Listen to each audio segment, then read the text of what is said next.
So now we're going to import our data set here into the Jericho software, and the macro here is going to just import it for us automatically. So it's going to combine these CSV files together and have all of our data points on one spreadsheet. So let's get that started. So you can see here now all the data has been imported. It's highlighted in red, which is okay. We can just simply change the text color in the background. But we have 1,323 properties that were imported right now. So 1,300 properties in which you can create an offer and send out an offer, which means you have 1,300 properties in which you, as a wholesaler or investor, can have an opportunity to wholesale or acquire.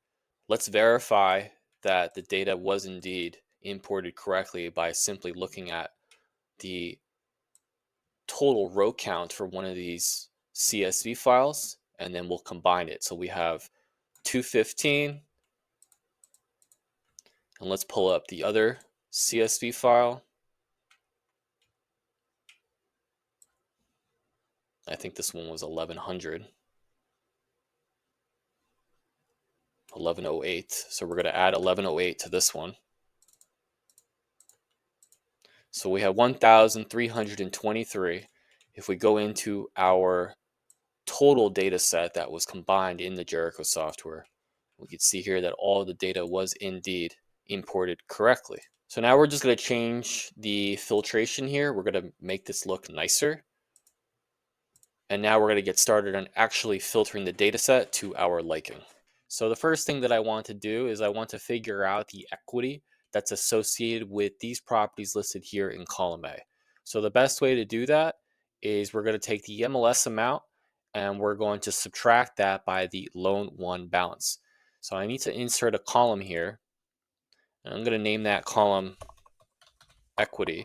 And so the simple formula would just be the MLS amount minus the loan one balance. Make sure you add your parentheses, and then we'll divide that out by the MLS amount once more. And we can see here that this one here is listed as negative 228. There is a reason behind that, so I'll clarify as to why.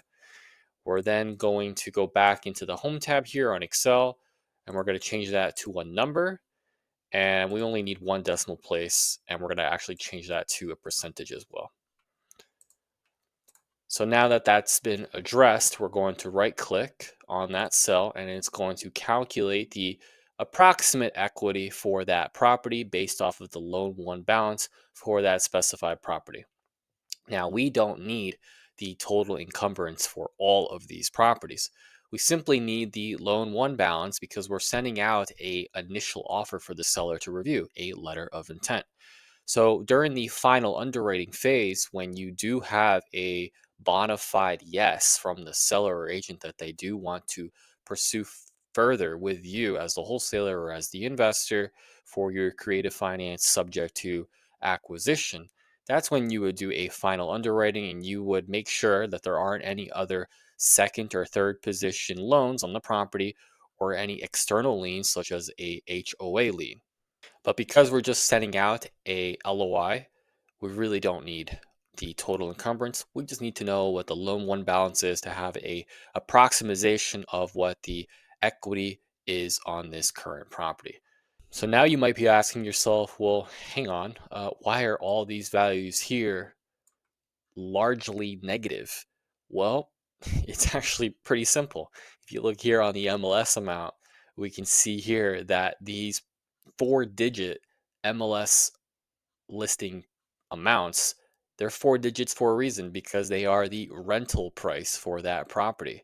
So remember when we had exported our data set from Propstream, we had indicated a Propstream to export all active listings, which includes listings that are for sale and listings that are for rent. So these properties here are actively for rent. Now, we are going to send a subject to offer for these properties that are currently listed for rent because one, it doesn't take that long to send out an LOI, as you'll see shortly. And two, there is a good possibility that the seller or landlord may not want to keep that property anymore because maybe it's just not cash flowing or whatever the reason might be. So, because we're just sending out an LOI, it's really in your best interest as a wholesaler and as an investor to send out an intent to purchase, because you have a 50% chance of whether or not they'll tell you, yes, I will consider your offer, or no, thank you, we want to hold on to our property. So we're going to create an LOI regardless of it being for rent, as it really only takes a couple of seconds. By using the Jericho software, you'll see that these LOIs are going to be magically made within minutes. And if we scroll down just a little bit more, you can see that these cells here that are highlighted, these are just example of, specifically these cells right here. These look like they might be a short sale. And I know that these are a short sale just by looking at the loan one balance and comparing that to the MLS amount. It looks to me like these would be a short sale. So anytime you're doing a subject to transaction, it's probably in your best interest as an investor, as a wholesaler, stay away from short sale listings, whether they're on market or off market. It doesn't matter. Doing the short sale process and trying to do a subject to on a short sale property can get overly complicated and complex. There's federal regulations involved with lenders, and you really don't want to get yourself in trouble with any of the nuances. If you want to do a subject to on a short sale, you need to be working with a experienced investor so that you don't make any type of mistakes, and so those types of ramifications wouldn't fall back on you if you were to do something wrong. But now that we can see that all this equity here has been listed out for these properties, the next thing that we need to do is we need to take a look at the days on market. So right now we have the MLS date, and the MLS date is indicating to us that this is the date that the listing went active. So for example, this listing here has been active since February 1st of 2024. So it's been active for a very long time. So there must be a reason why it's been active for such a long time. But in order to calculate the days on market, we need a formula. So on the top header here, we're going to click on our Windows keyboard. If you're using a Windows, it's going to be Control semicolon, and that's going to give us today's current date. If you're using a Mac, I'm really not sure what that shortcut would be on a keyboard, but I'm sure you could Google it, or you could just input it yourself. We need today's date, as today's date is then going to be used in our calculation to figure out the approximate days on market that these properties have been listed on the MLS. So now we're just going to put in a simple formula. We're going to highlight today's date, and we're going to subtract the MLS date. But before we do that, we need to lock this first cell. So we're going to add a $sign before the letter H and before the letter 1. So that's a $sign for both the column and the row of which this input value is associated with. So we're now locking in that value so that this value here, today's date, will be used for the calculation of days on market for all of the listed dates below. So now we're going to click enter, and we can see here that the output here from Excel is actually in a date format. We really don't want that, so we're going to change that to a number format. We're going to get rid of the decimal places, so we can see here now that this property's been on the MLS for approximately 397 days. So that is a very long time. So there must be some interesting story nonetheless as to why this property has been active for such a long time. We're going to click on this cell. We're going to double click on the right hand corner here. And we can see now that all of the days on market have been auto populated for the 1,300 properties that you had exported. So this is taken care of. And then the next thing that we need to do is that we need to parse the data for both the agent name or the seller name, depending on which data set that you exported from Propstream. I had exported the MLS agent's name, and I actually went ahead and did it ahead of time before the recording of this video, but I'm going to show you how I parsed it so that on your screen you can do the same. So what you need to do is where the MLS agent name is associated with on your file, your first thing you need to do is insert two columns to the right hand side.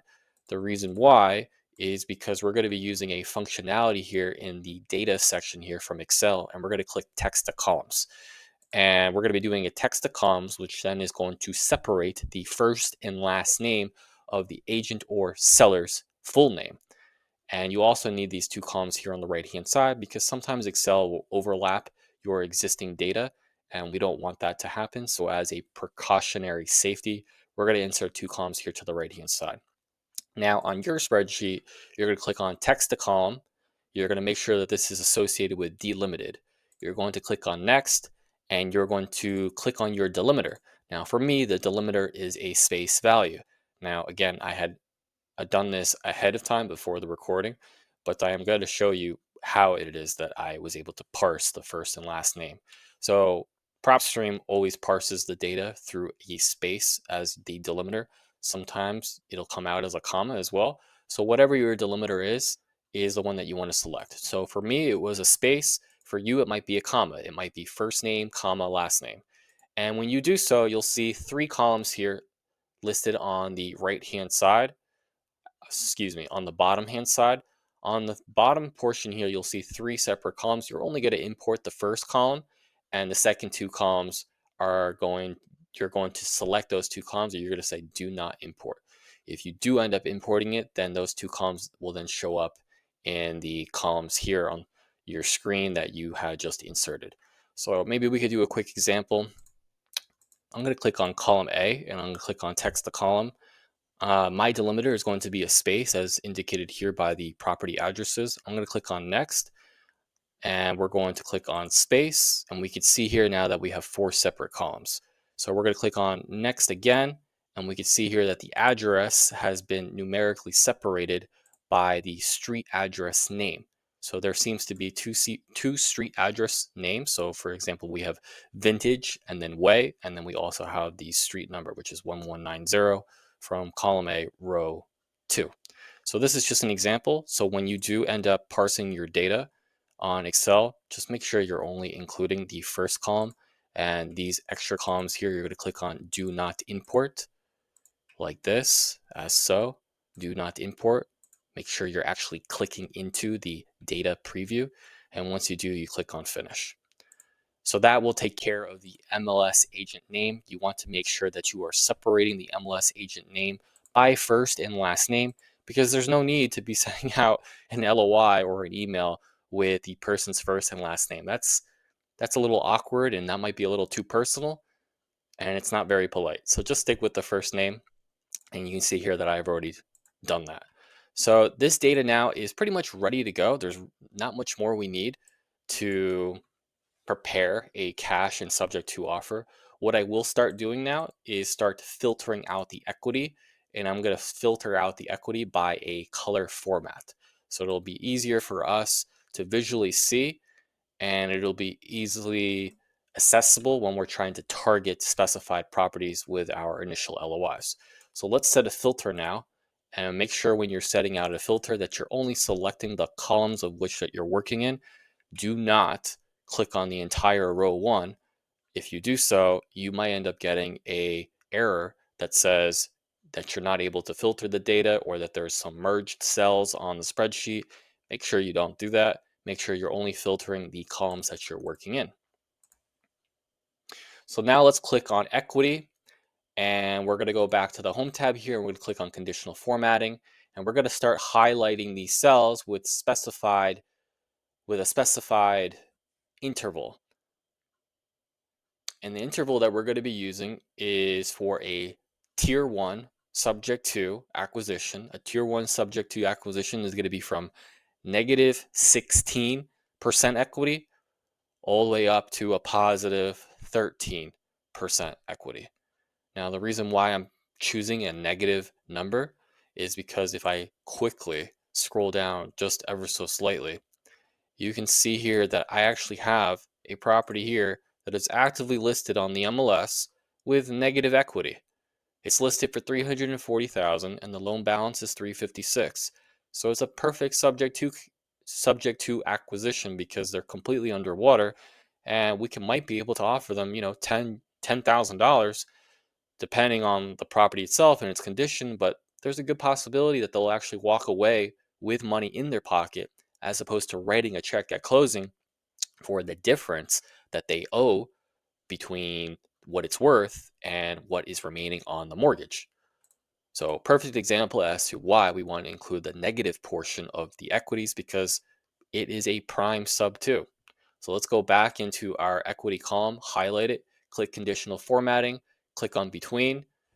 We're going to include negative 16%. You can really include any negative percentage, but I'm going to stick with negative 16. And that's going to be my bottom baseline. And then we're going to go all the way up to 13%. And you'll see why in a few seconds here. And we're going to highlight this as a green fill with dark green text. This is going to be our prime subject to tier 1 acquisition properties that we want to start targeting first. So now we're going to click on OK, and we're good to go there. We're going to highlight the column again, and I'm going to say less than. And now we're going to target properties that are for rent. So we're going to start targets for rent and also for short sales, but we're not going to touch the short sales. So we're going to do negative 16.1%. Anything less than that is going to be a dark red text as indicated here. So we can see here that we've covered our short sale properties, and then we've covered our rental properties. Now these rental properties are going to get a subject to LOI, but we're going to prioritize our structure of LOI making and the email blast. We're going to prioritize that towards the tier 1 first, and then tier 2, and then tier 3, since tier 1 is going to be highly desirable and there's a greater likelihood that the seller is going to be more interested in a subject to offer. Let's go back into column D, click on conditional formatting, click on greater than, and now we need to start highlighting our tier 3. So we just did tier 1. The rental properties is going to be tier 2. Tier 3 is going to be from 13.1% equity. Oops, I have to click on between. Go back into conditional formatting, click on between. 13.1% equity up until 20% equity. This is going to be our tier 3 subject to acquisitions. And we're going to highlight that as yellow. Now, why am I choosing these specified percentages? Because the seller is going to get a good amount of cash up front as a down payment to them. This is the equity that they have, but there's still equity remaining. And because there's still equity remaining, we're going to have to write them a check every single month. Or if we're lucky enough, we'll only have to do a balloon payment, but that equity is still owed to the seller. And anything below 20% in equity is going to be pretty decent, considering that you only need to come up to closing with a certain amount of money. In this case, it might be 10, 12% down to the seller, and then maybe the remainder 8% would be owed to the seller, let's say in 3 or 5 years. So this is what we call a tier 3 subject to. And so good opportunity for an investor to just come in here with less capital up front, no qualification with the current lenders that are trying to charge us 6 or 7, 8% interest rates as of today, March 20, sorry, not March, March 4. So good opportunity for an investor. And we're just going to come in here and we're going to see if we can acquire the property subject to, but then have a second position seller finance note with the seller for the remaining equity. So that's tier 3. That's going to be a yellow fill for our conditional formatting. Now let's go back, click on greater than, and anything above 20% is going to be tier 4. Now for this one, I'm going to choose a different color format. I think I'm going to choose the color blue, something more unique, and that's going to help distinguish our properties even more so. So if I scroll down on this spreadsheet, everything's been filled out.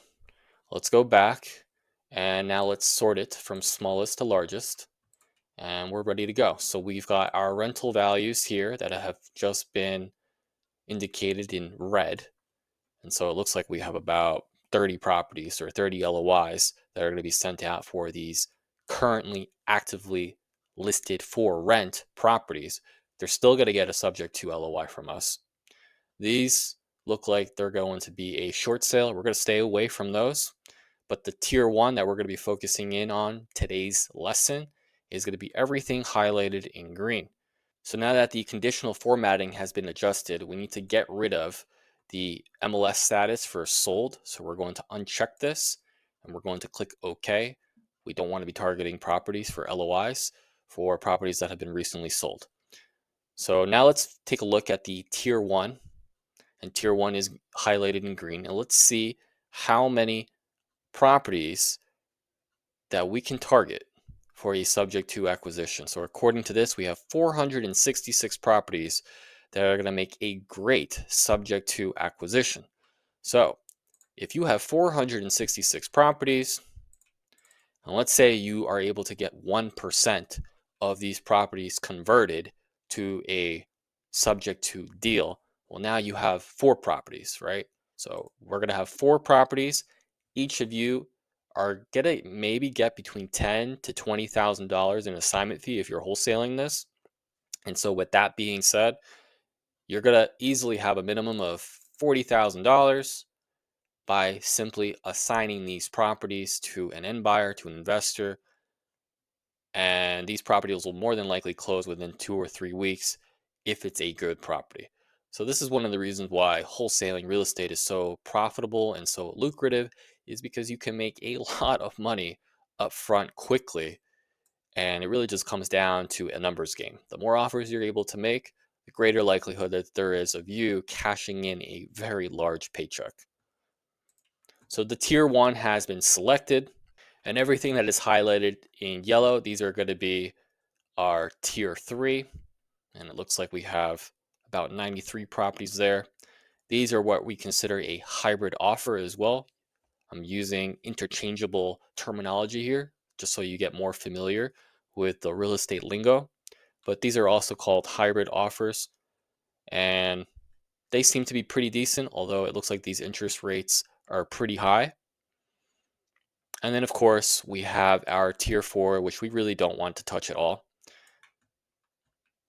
You're more than welcome to send out an LOI for these properties listed here, as it honestly couldn't hurt, because as you'll see in the final phase of this lesson, you'll see how quickly it is to auto underwrite these deals and then email blast these offers to sellers and agents. So you're more than welcome to send out an LOI to these properties, but just realize that the likelihood of the seller accepting a creative finance offer is going to be a lot more slim, just because they do have a lot of equity and they're more inclined to just take a full offer for their current list price, which might be a conventional offer, such as somebody coming in with another loan to replace their existing loan.